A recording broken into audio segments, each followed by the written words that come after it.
up, Barbs and Bozos? It's Wednesday, March 9th, and we're gonna have to be mean to children here in just a moment. Let's see. We do have library coming up Friday. We have quiz on Friday, but quiz will only take about half the class period. Other half the class, we are going to library. You will have time to go up in loft for those of you who have not lost points or who have enough points. Also, sorry, pick up from there. We're good. Let's see. Blue sheet, we have covered all the way up to page 4 on the back, which is like the back side, top of the right. And we'll be getting through a chunk of that right side with stories today. And we'll be getting a little bit farther into that one. And then the other part is starting Monday. If you have your Camp Tecumseh permission slip turned in, you get an additional 5 B points. Because I'm officially starting to make groups next week. And so for those... Are you? Oh my God. So for those of you who have turned in the camp permission slip, I will be giving you the extra 5 points. This is my only class that has everybody turned in. So go you guys. My other classes, I have to go through the list of kids missing things, but in here, I went through and double checked. You guys all have it in. So go you. Coming up Monday, you will get the additional 5 points for being the special children. For those of you who are at home and not in this class, here's how you would go about finding the permission slip. You can either get a paper copy from me by just coming up and asking, or you can go to the Camp Tecumseh info page with the giant letters, go clicky clicky, and then find the one that says student permission slip and go clicky clicky, printy printy, bring it in. As long as I have it by end of day Monday, you get your 5 points. To you guys, we're going to give you guys a chance to do this here in just a moment. And we're going to pick our first 3 people who are going to get a chance to go through and do it. I'm going to put it up there with this behind me for a moment for those of you who still need to see it. We will practice it, but without this behind me, because that takes all the fun out of things. When you go, you are going to have options. So you'll be coming up to the middle of the room to stand as you go through and do it. As long as you can do it in 45 seconds or less, you get your 5 points. If it takes you longer than 45 seconds, you don't get as many points. You can turn to look at posters if you want. But if you do it in under 45 seconds and never turn to look at the posters, I give you a bonus point, and you get to go up to 6. But that'll be up to you to make your decisions from there. But we will practice this, and then we'll come back. Home children, I'll leave that there for you for a second, and then we'll come back to you in a moment. Time out. Oh, wait, that one. Hey, good job, the kids that did it. So with this one, I think we got through the story of the humans and the new creation. Yeah. So let's speed through it so we can get to our new story. Who made Humans 1.0?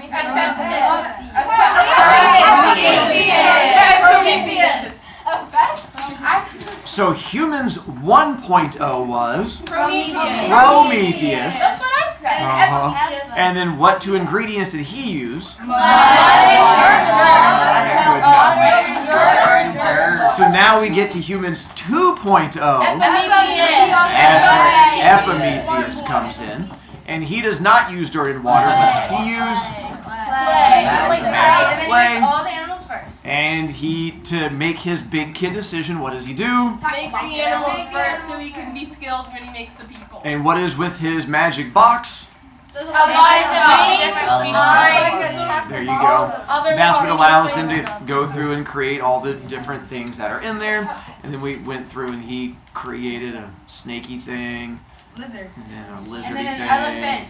And then a giraffe thing. And then a platypus. A platy thing. Platy thing. Don't I already did the giraffe. It was already up there. Hey, where's Perry? And then the problem is, what mistake does he make? He used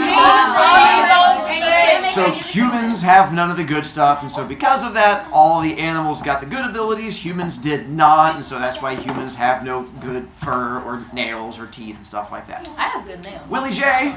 Oh, okay. For 35, who was the god of victory again? Was it Nike? It was Nike. Good job. And so now we have humans created. And then to there. So with sacrifices, let me get into our little story that connects to that. Eliana. Who is the second messenger god other than Hermes? It goes all the way back to the very top of that thing. Iris? You are correct. So, with sacrifices, now that humans exist, Zeus brings the humans together and he's like, all right, I need to explain to you how sacrificing is going to work because this is super important to the gods. And the human's like, yay, who do we get to kill? And he's like, no, not that kind of sacrifice.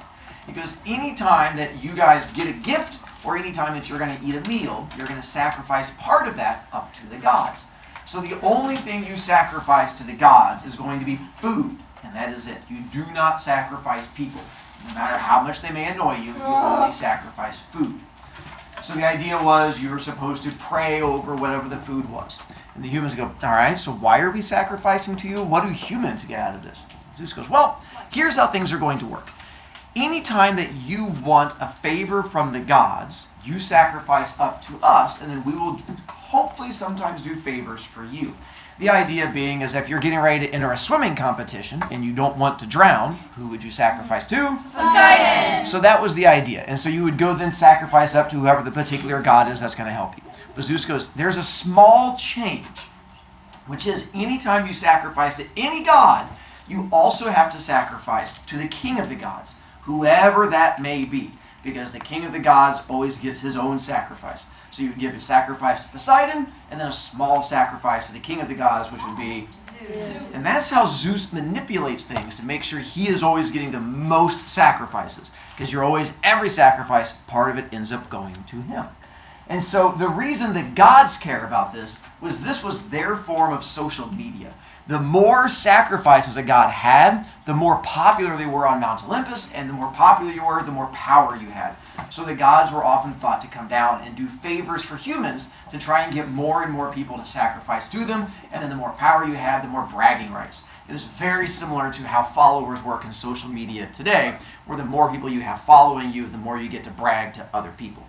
So, as a quick example, let's say that we want Joey Jojo to fall in love with us because not that Joey Jojo, a different Joey Jojo. That's Joey Jojo. And so we're going to try and get Joey Jojo to fall in love with us. And so we're going to take our little bowl of honeycomb and we go, wait, who am I going to sacrifice to? And also to? Hera. Zeus. Sorry. It's okay, I know. You thought Hera was the leader of the gods. Easy mistake to make. She should be. Women's power. She's the I know. She should be. And so you would take your bowl of honeycomb and you go, oh, mighty Aphrodite, please make Joey Jojo fall in love with me because he's totally adorable. Shake it, shake it, shake it. You then would go take your bowl and you would put it outside your back porch at night. And then the idea is you take a little pinch, put it to the side and go, oh yeah, Zeus too. And you throw it to the side. You shut the door and then you would wait till the next morning and then go check it. If that bowl is empty, it means your prayers were heard, and then Joey Jojo better watch out because you're coming for him. If the bowl of food is still there, it means you were denied, and your follow request was turned down, and now Joey Jojo is free because there's no way he's going to fall in love with you. Bye-bye. Now, were the gods real? No. So would the bowl ever be empty the next day? Sometimes it would. So how would it be empty if the gods were not real? Animals. The animals would come and eat it. But here's the thing. The Greeks knew animals would come to eat the food. They weren't complete idiots, just partial idiots. And the idea of animals coming up to eat their food actually worked as part of their religion. My question being, how? How did animals eating it make sense to them in how they viewed things? The gods sent the animals. Not that they sent the animals, which are not They There you go. The fact that they figured that if Aphrodite was going to come down and grant your wish, Aphrodite is not going to come down there in her toga and sit on your back porch like nom nom nom nom nom and sit there and eat a bowl of honeycomb. Then all of a sudden you open the back door and you're like catching Santa Claus, like ah, and you look out the door and she's like ah, and like staring up at you. That'd be awkward. So obviously when she comes up to eat the honeycomb, she takes a different form to not freak people out. So she takes the form of a raccoon and comes scurrying up there to eat the food, and then it makes more sense. Or it could be like homeless Bob. And homeless Bob could come by, and all of a sudden you open up the door, and homeless Bob is out like, ah, and he's out there eating your honeycomb. But the worry was, if you saw homeless Bob eating your food, and you're like, bad homeless Bob, and you go out there and you start kicking homeless Bob, that could also be bad. Why? For all we know, Aphrodite, because for them, they sort of considered humans a form of animal, and maybe she just took the form of homeless Bob. And then you go out there to kick homeless Bob, you're like, homeless Bob! And you go to kick him, and he's like, hey, why are you? Oh, no. And takes the form of Aphrodite, and you're like, oh, snap, bad thing. So because of that, it made perfect sense to them, no matter what it was, food would disappear, and that made sense as far as their religion went. So, as far as sacrifices go, it was their form of popularity. That was why the gods would go through and do all of this. Which brings up, who was the most popular god? Zeus. All the time. Because his idea was this way no one could ever take being king away from him. Because his argument was, I'm king because I get the most sacrifices. And they're like, well, you only get the most sacrifices because you're king. And he was like, well, I didn't make this system. And they go, yes, you did. And he goes, look, a squirrel. And he'd run away. So no matter what, he was always the most popular. Second most popular god?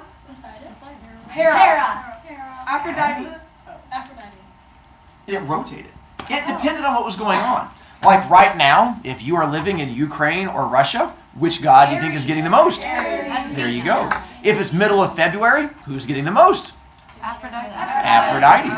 If it's just after May and you are wanting to get hitched up to Joey Jojo, it's going to be And so the idea was the other ones, it constantly would rotate. Who would sort of, depending on what's going on in the world, other ones would shoot up and then fall down. As long as Zeus was always on top, that's what he cared about. Now we all know. Who's the god of promises and sworn oaths? That's a good question. We just answered that. We did? We did. Well, Gray. I didn't hear it. So like let's No, say he didn't. you just like you wanted to be like really fast, could you just be like Hermes since you're really fast and Correct. everything? Yeah. Like it did like that? Yeah. If you're going on like a race the next day. Can you tell me? Okay. Yes, He but not wished to be today. a god. Later on, I'll go through the answers with you guys that you guys don't know, and I'll try to help you out. But literally, Willie J asked that exact same question and then gave his own answer like 5 minutes ago. Wait, Well, he said it was the god of victory. Yeah, he said He did. I apologize. That was silly of me. That's one. But I yeah, no, was. we'll come back. That's that story we're going to get to coming up too. It's okay. Have you tried giving me a pouty face? Nailed it. Then let's get to setting up of the sacrifices. So the next part is, now that we know how to do sacrifices, Zeus brings all the humans together of this first race. He goes, all right, whenever you sacrifice to the gods, or you get some new animal that you have killed, you are going to give half of this animal to the gods as your sacrifice. And the human's like, just chop it in half and you get like what? And he's like, no, you're going to make two different piles. You're going to take the cow, separate it into its different parts. And they go, okay, let's begin. So the first part of the cow they can get to is, the head. Udders. we're going to go with the skin. And they take off all the outside skin, which is like udders, but covers the whole thing. So after we remove the skin, the next part's going to be, The udders. why are you guys fascinated by udders? It was just how you said it. meat. Yeah. There you go. The leg. They're going to get to the meaty bits. Once you've taken off the skin and the meat, the next big part. Udders. So the udders are gone. Go play with udders somewhere else. Whoa! No issue. And then you have That's not appropriate. Okay. the bones. And then there is a fourth pile, which is going to be, Muscle. it's, well, Fat? that's what meat is muscle. But yes, Bone. the fat. Organ. And so all of the other bits, organs and fat and not udders, Wait, I have the udders. But then where are the udders? No, udders are Where the does skin. go? Where the they're other gone. They were part of I the don't even know which pile. Where does the They're part milk of the even skin? come from? skin. Yes, No, that's not sure. right. So the udders Pile are are the- Stop being utterly ridiculous. You deserve it. How do cows like get milk? Like Oh, usually the first step is to ignore children and move on. So I forgot. now we have the four parts of the cow, the fur, then we're going to have the meat, then we're going to have the bones, and then all of the other bits which are going to be like fat. And udders. The reason I put rainbow up there is, if you are unaware, with fat that has oils in it, anytime that, I don't know if you guys ever help parents make dinner, with steak, chicken, stuff like that, that has like the whitey fat on it, or there on the outside of it is usually a layer of oil. Have you ever seen on the road the little rainbowy things? yeah. That's from oil. Same thing as the jiggle, that stuff inside of you. If you were to take the jiggle bits and throw it onto the ground, it would be like a big pile of whitish, yellowy rainbows. because it has oil all through it. That's what a lot of fat is oils. So of these 4 sections, the humans are looking at these 4 different piles. They're like, well, we have the pile of rainbowy stuff from all of the ligaments, we have the bones, we have the cow fur, and then we have the meat. And the humans are trying to figure out which of those 4 parts they want to keep. Which ones will be the most useful for them. Meat would be one, and then the fur would be the other. Problem is, who made this race of humans? Epimetheus. So they're not the smartest.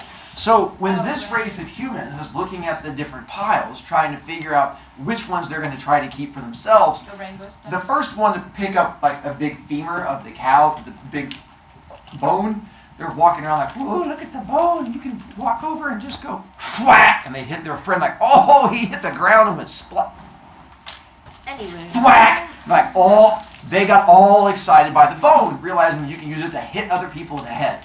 Apparently, humans like violence.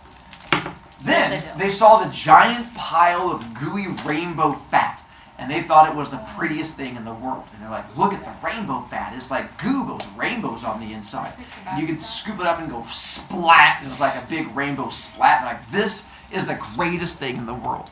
So the humans start making them into piles. And they go, all right, we're going to put all of the rainbow goo onto all of the bones, and they realized it made rainbow sticks. And they got even excited, like, it's a whacking stick, but instead it has rainbow goo on it, and when you hit somebody with it, they see stars and rainbows at the same time. And they moved the other pile that's like, that looks disgusting. It looks like a cow stuck on a hand grenade. So we're going to put that over there because that's ucky. And the humans start trying to figure out, how is it we can convince Zeus to let us keep this pile? Problem is, this guy named Prometheus, and we'll know about Prometheus. He's really smart. And he was doing his na thing, and he's like, no, snap. And he sees the fact that humans are being idiots. He's like, if they end up setting up sacrifices, they're going to have to live on chewing on bones for the rest of their life. They're not going to have anything to eat, and they're going to go around whacking each other in the tops of their heads and dying, and they're going to starve. He's like, someone needs to step in and help them. Who made the... Oh yeah, my brother. So he shows up and decides to try and help the humans. He goes, all right, apparently you guys are not real smart. And they go, what do you mean? He goes, well, who made you? And they go, we don't know. He goes, exactly. He goes, here's what you're going to want to do. We need to make sure we trick Zeus into taking this pile. And they go, what? The good pile? Why do we want Zeus to take the good pile?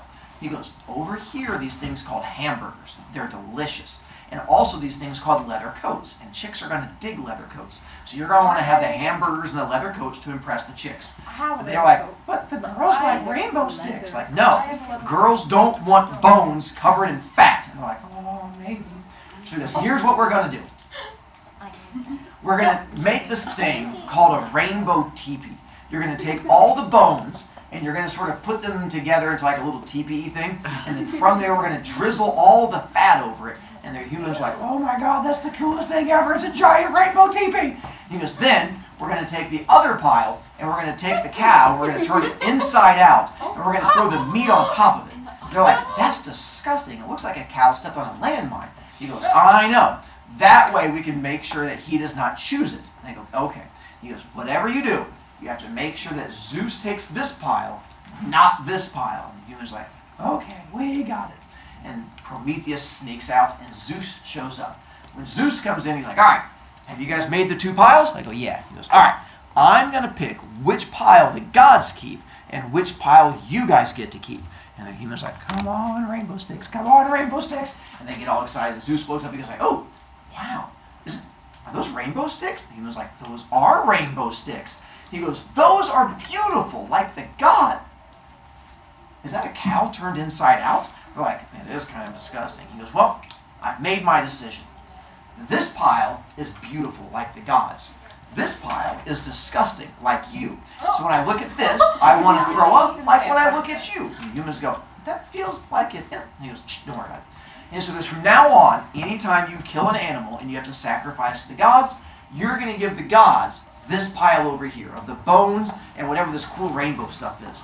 And then from there, humans, you keep this other stuff because that's disgusting.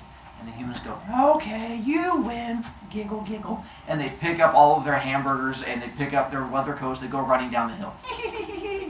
Zeus is all excited. He's like, stupid humans. This is the greatest thing in the world. And he goes to pick up the rainbow sticks to take him back up to Mount Olympus. And when he picks up the rainbow sticks, he was like, ah! And realizes it's just a giant pile of slime.